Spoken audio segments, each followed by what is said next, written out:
Баршаңызға қайырлы күн, сіздермен байланысты Ұлпатай. Бүгін не жазамын, не айтамын, қандай әңгіме айтсам болады екен деп отырып, ойыма бір идея келді. Жалпы осы күнге дейін осы қойын дәптерді жазып жүргеніме шамамен 2 жылға жуық уақыт болды. Не жазып жүрмін? Қазір осы жерде жазған ойларыммен қазір келісемін бе? Соны талдағым келіп отыр. Ал бісміллә жайық. Алғашқы беттері әдеттегідей Мадиардың туындылары. Ол қалай? Онсыз болмайды ғой. Алғашқы 10 беттерінде менің ағылшын тілінен бастаған курсым жазылған екен.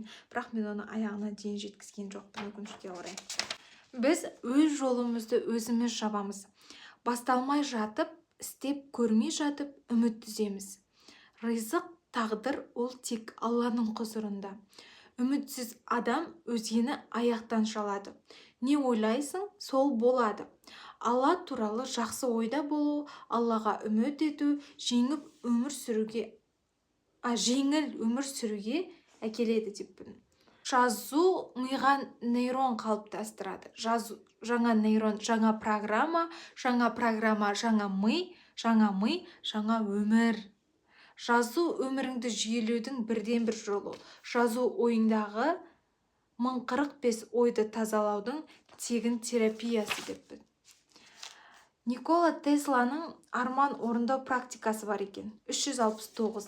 Таңертең 3 рет жазу, түсте 6 рет жазу, кешке 9 рет жазу. Кешке орындалған арманның сезімдерін 9 рет жазамыз. 108 күн дейді. Мен бұны мүлдем практикамда қолданған жоқпын. Содан кейін шығар армандарым орындалмай жүрген. Мына жерде жеке өміріме байланысты күшті дүние жазыппын. Шабытымды арттырып, жемісті болу деппін. Қазіргі таңда сіздермен бір осы жерде бөлісіп кетейінші. Менде анау айтқандай шабыт жоқ. Неге екенін білмеймін, мүмкін менде қазір декреттік демалыста болғаннан кейін шығар. Оның үстіне миым қазір тыныш емес қой, сондықтан шығар. Бірақ менде дисциплина дейді ғой, сондай бар. Әдет бар. Яғни күн аптасына, айына кем дегенде 2 кітап оқу, немесе аптасына 1 кітап оқу, кем дегенде күніне 10 бет оқу деген сияқты.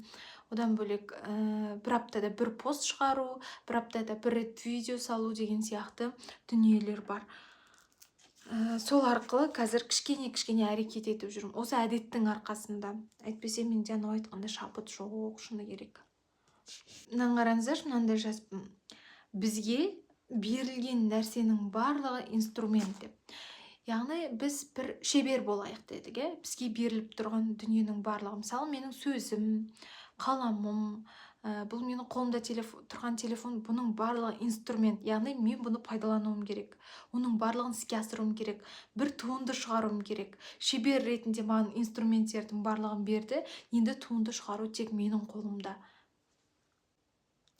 Ақшаны өзіңе бергенде есепте дейді. Өзгеге бергенде есептеме дейді. Ұмытпа, ер адамдар да жылы сөздерге зәру, жылы сөйлес.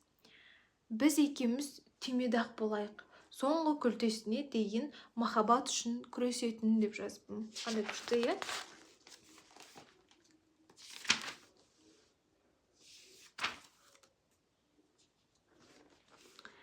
Ненің артынан жүгірсең, ол қашады. Яғни, осыған мен өзім жиі ойда болам. Яғни біз жүрегімізге нені салып қоямыз, нені қатты уайымдаймыз, соны бізден Алла тағала алыстатады. Яғни соған қолымыз жетпестей болып көрінеді. Көп дүниені ойламау керек, Алла тағаладан сұрау керек. Болды, я Аллам осыны нәсіп етші, осы дүниені берші деп қана сұрау керек, әрекет ету керек. Болды, ол ойыңды жіберу керек. Ол ойға өзіңді байлама. Алла тағала мысалға кейбіреулер өзінің баласына қатты байлап қояды, кейбіреулер өзінің сүйіктісіне қатты байлап қояды, қатты жақсы көріп кетеді. Алла тағала айтады, мені кімнен қатты жақсы көресіңдер, мен сол адамды сендерден айырамын дейді. Сондықтан адамды бізге ештеңе тиесілі емес. Мен былай өмір сүремін. Менің де өмірімде кейбір кезде бір сүйкімсіз әдеттер болады, сүйкімсіз бір қылықтар болады. Мысалға айтайық, менде мынандай болды делік. Мен үйдегі бір комфортты создавать еткім келді. сол үшін үйдегілерге мен ананы жинаңдар, мынаны бетіңдер, мысалы күйеуіме қайта ұрысатын болсам, үйді жина, ананың артын жинап жүр. Сондай кезде менің миыма мына жерден функция келеді. Не үшін мен бұл күйге түсіп жатырмын? Бұл дүние маған тиесілі емес қой. Бұл дүниенің маған дым ештеңесі. Алла тағала қазір алам десе алады да қояды.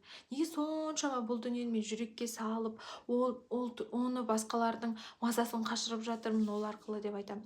Сондықтан үй шашылып жатса да қазір, бірдеңе болмай жатса да, кейбір кезде тіпті маған ешқандай тапсырыс түспей жатса да, ештеңені ойламаймын. Маған ештеңе тиесілі емес. Яғни бұл жолда мынаны да айтқым келеді. Мысалға, мен былай істеуіме болмайды. Мен ғана күшті сөйлей аламын, мен күшті түсіре аламын, мен күшті жүргізе аламын, мен күшті жаза аламын деп өзіме иемденсем, Алла тағала оны алып қоятын болса, мен ештеңе деп мына жерімді қаға алмай қаламын да. Сондықтан иемденбеу керек. Баланы, қабілетті, дүниені, жақындарыңды, соны ештеңені, бір затты өзіңе иемденуге болмайды. Келесі, көріну үшін емес, көру үшін көтеріл дейді. Яғни атаққа құмар болма. Мен танылсам екен, танымал болсам екен деп емес, білсем екен, көрсем екен, мен білмейтін, мен естімеген, мен мүлдем елестетіп көрмеген санамның биігінде көтерілсем екен деп тілеу керек негізінде. Сол мақсатта болу керек. Атақ емес, үйренсем екен, білсем екен деген дүниені ойлағандарыңыз дұрыс негізінде. Ең бастысы өзіңе тым жүк артпа. Тым ауыр жүк артпа деп. Жүк көлігі емессің. Мұны мен инстаграмнан жазғаным, қателеспесем. Қараңыздар, қандай күшті. Алла үшін уақыттың ысырабы жоқ. Бәрі өз уақытымен. Ешкімнен қалып бара жатқан жоқсың. Қандай күшті? Как раз маған декретте отырғанда күшті болды. Мына жерде өзімнің күшті ойларымды жазыппын. Қорық дейді, яғни қорық деген бір түрлі айтып тұрмын. Қорық, бірақ бірден баста дейді. Негізі осы мен сіздерге айтайын ба? Менің өмірімде мынандай бір түрлі бір функция бар. Маған ол ұнайды, қатты ұнайды. Мен бір дүниені ешқашанда ананы бүйтуім керек, мынаны сөйтуім керек деп күтіп отырмаймын да, бастай салам. Мысалға, инстаграмда осы блог жүргізуді, осы ютубта блог жүргізуді бастадым ғой. Сонда бір күнде қазір оны жасырмаймын да, петличка атты, мына штативті да, рассрочка ала салдым да 3 айға. Менде ол кезде данный момент қолымда ақша болмады да, ала салдым. Сосын қалай штатив келді үйге, сол күні мен видео түсіріп бастадым. Мені кім қарайды екен, қанша адам қарайды екен, ол танымалдылыққа ие болады ма, оны кім көреді деген маған мына ютубта ешқандай бір артық ой жоқ. Неге бір қалай айтсам екен, қысқасы функцияны, барлық назарды мен оқырмандарға, сапаға көрсетіп отырған жоқпын, санға, сапаға емес. Бастысы мен соны түсіріп салсам болды деген ғана менің ойымда бар қазір. Болды. Қысқасы сол ешқандай да көрсеткіш ақпарат мені уайымдатып тұрған жоқ бұл ютубтан, бұл видеолардан. Яғни мен қолымнан келетіні осы. Кез келген уақытта да сөйтем. Тамақ жасағанда да бір тамақты білмеймін ба, ютубты ашамын да, сол уақытта барлығын дайындай саламын да, істей салам. Мейлі ол дәмді бола ма, дәмді болмай ма, күшті болып шыға ма, күшті болып шықпай ма, қызық емес. Ең бастысы мен оны көрдім. Егер ол сәтсіз болып шығып жататын болса, мен айтамын да, мен көрдім ғой оны, ол сәтсіз болды. Яғни ол менікі емес. Мен оны жасадым ғой, тәмсіз болып қалды. Яғни оны мен дұрыс жасай алмаймын. Ол менің тамағым емес деген сияқты. Я болмаса, сен оны жасап, жақсы бір көрсеткішке келуің мүмкін. Бір күні, мысалы, бағанағы тамағыңның бір күні тұзы нормальный болып шығуы мүмкін, бір күні қамыры дұрыс болмауы мүмкін, бір күні ет қатты қуырылып кетуі мүмкін, бір күні картошкасы піспей қалуы мүмкін деген сияқты. Қазірде де менде қазір бір күні қыздар күштілеп тұрып комментарий жазып тастауларыңыз мүмкін, былай толтырып тастап. Бір күні ешкім комментарий жазбауы мүмкін. Бір күні аяқ астынан бір көрсеткіш жақсы келіп, ютубқа адам тіркелуі мүмкін. Ал вообще тіркелмей қалуы да мүмкін. Ол мені қысқасы ешқандай да көрсеткішке мен шектемеймін өзімді. Негізі рас қой, Құдайдың берем деген бізге деген жақсылығы көп дейміз да. Мен алдында 30-қа салдым ғой, мен ең соңғы ойымды сол кезде жаздым. Мен соншалықты кіммін, Алла тағаланың маған беріп тұрған ризықтарынан бас тартатын. Яғни ризық деген ол тек қана байлықпен, ақшамен, бір атақпен келмейді. Ризық деген ол сенің жеп отырған тамағың, денсаулығың сау болса, көңіл күйің жақсы болса, жан-жағыңдағы туыстарың, жақындарың аман болса, бұның өзі ризық негізінде, қыздар. Бұның өзі жақсы бір ризық. Несібе бұның өзі. Осының өзіне Алла тағалаға шүкіршілік ету керек. Құдайдың берем деген бізге жақсылығы көп, үміт үзбеу керек. Жалпы негізі бізге ойлар неден келеді? Алдында мен айттым ба, айтпадым ба, ойлап қалдым. Адамға негізі жаман ойлар ол 6 әріптен келеді. Яғни оның басты парызы адамның мына біздің ішкі ойымызды азғырып, Аллаға деген күмән келтіру. Ал біз Аллаға күмән келтіретін кімбіз соншалықты? Алла тағала берем деген ризықты, мысалға пілдің несібесін құмырсқаға, құмырсқаның ризығын пілге беріп қоймайды ғой. Егер құмырсқаға пілдің ризығын беріп қойса, ол жарылып өледі, ал пілге құмырсқаның ризығын беріп қояса, ол аштан өледі. Сондықтан Алла тағала біледі, кімге қандай ризық беру керек екен, кімге не керек екен, Алла тағала бәрін біледі. Сондықтан Алла тағаланың бізге беретін жақсылығы көп. Сондықтан үміт үзбеу керек. Алла берем деген ризықты кез келген сәтте бере салады. Тек оны біз көруіміз керек та, мысалы отырып саралауымыз керек.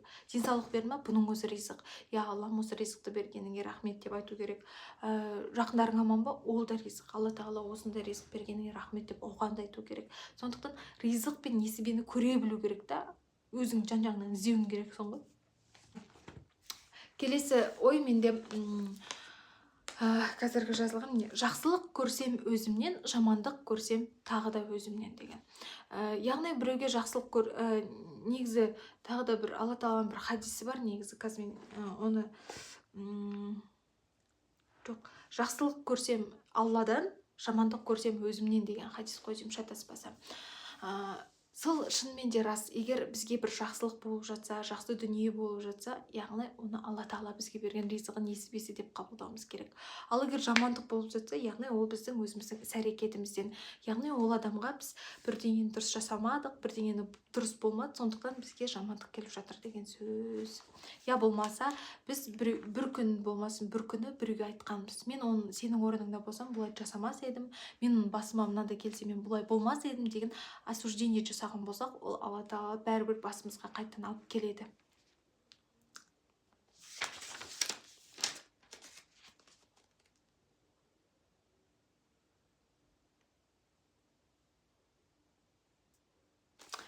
Одан кейін мен айтамын ғой, қыздар, оқыңдар, кітап оқыңдар, өздеріңді дамытыңдар, жүйелі бір дүние орнатыңдар, болашақ аналарға әсіресе деп. Бірақ негізінде кейбір кісілер бар, ешқашан қинаудың керек жоқ. Алла тағала егер адам қаламаса, оны қинаудың керек жоқ дейді. Өйткені ықылассыз жасаған адамның ісінде береке жоқ. Рас қой, сен біреуді қинап айтасың, сен оны істе, мынаны жаса. Саған да мысалға біреу киім келмеген киімді кигізіп қойса жақсы ма? Жақсы емес қой. Айтасың ғой, жарайды, бір күн оның айтқаны үшін киесің, екінші күн оның көңіл үшін киесің, үшінші күн тағы бір ренжіт қоймайыншы деп киесің, ал төртінші күні уже сен шешесің. Өйткені оған некомфортно. Сондықтан егер де адам бір дүниені қаламай істейтін болса, через не хочу істейтін болса, ол істе бәрібір береке болмайды. Сөзін қараңыздар, Мартин Лютер деген кісінің сөзі бар екен. Сүйегі жоқ балық болмайтыны секілді, кемшілігі жоқ адам болмайды деп. Жалпы осы жерде айтқым келіп тұр, алдында мен бір блог салам дедім де ұмытып кеттім. Кез келген адамның болмысын құрметтеу керек. Мен сенің орныңдағы болсам, ондай жасамас едім деген бағана осуждение сияқты айттым ғой. Сол сияқты адамның болмысын құрметтеу керек. Ол қалай? Мысалы, кейбір қазір әлемде неше түрлі адамдардың таңдауы бар ғой, адамның болмысын құрметтеу жайлы айттым ғой. Қазір әркімнің өзінің таңдауы бар. Адам бұлай болмысымен бүйтіп құралған кезде оның неше түрлі таңдау арман, неше түрлі мінезбен қалыптасады. оның мінезін болмысын сөгетін біз ешкім емеспіз. Алдында мен бір дүниені көрдім. Бір кісі жазып қойыпты. Ол мен жақындарымның өмірінде болған оқиға да. Мен өмірімде барлығын былай тізімдеп жазып қоямын, через птичка ұрамын деп сөйтіп жазып қойса, сол кісінің астына бір кісі комментарийге жазып қойыпты. Адамнан ауыл кетсе де ауылдан адам кетпейді деген рас қой, не осы деп сөйтіп жазып қойыпты. Жалпы олай жазуға болмайды, қыздар. Сіздер де біреуге хейт жазатын кезде ойланыңыздар. Мен не жазып жатырмын, мен ол адам туралы не айтып жатырмын деп.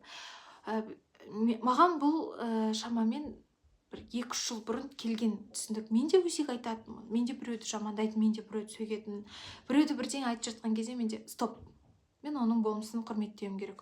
Бұл оның таңдауы, яғни ол соны қалады, ол сонда киінгісі келді, оған қысқа киген комфортно, оған қатты боянған комфортно, ол соны ұнатып тұр, болды, мен оның болмысын құрметтеймін деп айтатын болдым.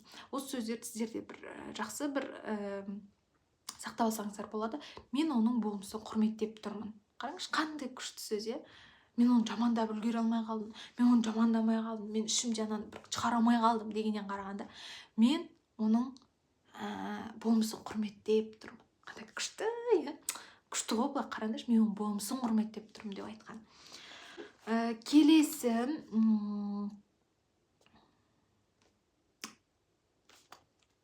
сүйікті сүйген ісіңмен айналыс дейді. Берекенің бәрі сонда дейді. Бұл рас, шынымен де. Біреулер бар, күшті бір пончиктар пісіріп, торттар жасағанды ұнатады ғой. Адам өзінің сүйіктісімен айналысқанда оған жан тәнмен беріледі. Адам бір дүниені махаббатпен жасаса, ол берекелі болады, ол рас, шынымен де. Мысалы, сен балаңды қатты жақсы көресің ғой, сен оны махаббатпен жараттың да, Алла тағала оны көркем жаратты, махаббатпен жаратты. Сол сияқты сен балаңды қатты жақсы көресің. Қанша жерден оның бұзықтығы болса да сен оны жақсы көресің. Сол сияқты сенің ісіңде, сүйікті ісіңде болмай қалған бір сәтсіздіктер болса да сен оны жақсы көріп тұрасың. Өйткені ол дүниеде береке бар. Сен оны мына жеріңмен қабылдап тұрсың ғой. Сондықтан сүйікті істеріңізбен айналысыңыздар. Ойланыңыздар, менің сүйіктісім не деп. Мен мысалы сүйіктісім осы әңгіме айту, біреумен сөйлесу, біреуге пайдам тигізу, жазу, өзімге оқыған ұнайды. Сүйіктісім сол. Отбасыммен уақыт өткізу. Тек қана ойлайтын шығарсыздар. Ұлпан, мен өзімді ойлайтынмын. Біреу ойлағанын айтайын, мен өзім ойлайтынмын. Мен тек қана кітап оқысам, таңнан кешке дейін мен жаза берсем, таңнан кешке дейін кітап оқысам, миыма бірдеңе құйдырсам ғана бақыттымын, сол кезде ғана демалам деп ойлайтын. Жоқ, мен кейбір кезде мысалға күнделікті 1 сағат демалам, 2 баламды алып алам да, серуендеуге шығам далаға балаларды ойнатуға. Сол кезде мен ерекше демалам, миым тынығады. Сол сәтте мен телефонды қарамауға тырысам, кітапты оқымауға тырысам.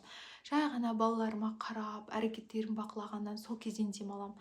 Өзім осы жақында ғана түсіндім оны да. Мен балаларым, мен жақындарым өркенмен демалам. Мен өркенмен жүрген кезде күшті демалам, ерекше демалам. Нағыз демалысты маған сол өркен сыйлайды негізі. Бірақ өркен көріп құтыр кетпесін да.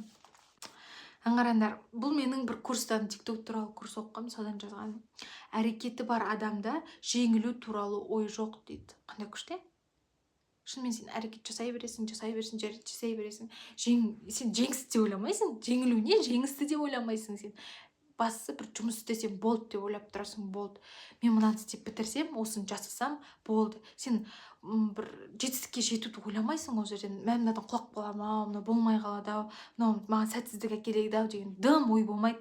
Бастысы мына видеоны түсіріп болсам болды, мына дүниені жасап болсам болды, мына заказ алсам болды деген сияқты ғана процесс қана сенің ойыңда болады. Жеңілу мен жеңісті мүлдем ойлаудың қажеті жоқ. Беретін дүниені Алла тағала берекесін өзі береді.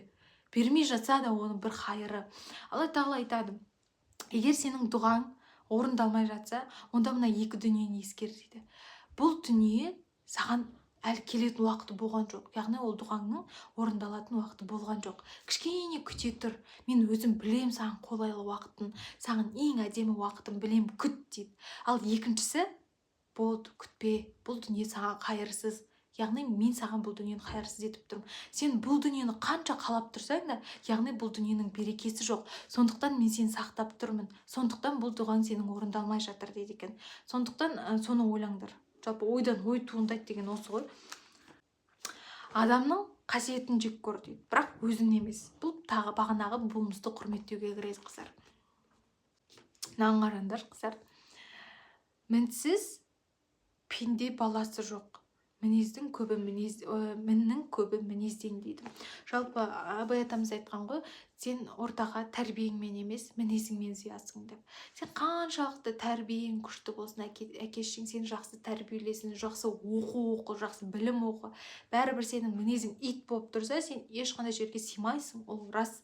Сені тіпті жақындарың қабылдағысы келмейді. Ол дәлелденген факт. Қараңыздаршы, былай жазған екен. Шәкірт, яғни білім алушы, ізденуші, студент, бәрібір есек сияқты сабырлы, төзімді болу керек. Яғни мына білім жолына келген кезде есек сияқты сабырлы, төзімді бол дейді. Мысық сияқты теуіп жіберсең де қайтып кел дейді. Ұстаздың мінезіне төзіп беру керек дейді. Әтеш секілді ерте тұру керек. Қандай күшті жазылған, е? Жалпы мендегі қойын дәптерлердегі ойлармен осылай бөлістім. Қазір саралайтын боламыз, сараптайтын боламыз. Комментарий бөліміне өздеріңіздің пікірлеріңізді жазыңыздар. Мүмкін сіздердің кереғар пікірлеріңіз маған сабақ беретін шығар. Сіздердің пікірлеріңізден де мен ой алмасатын шығармын. Сіздермен байланыста болған ұнатпай, тыңдағандарыңызға көп рахмет. Сау болыңыздар.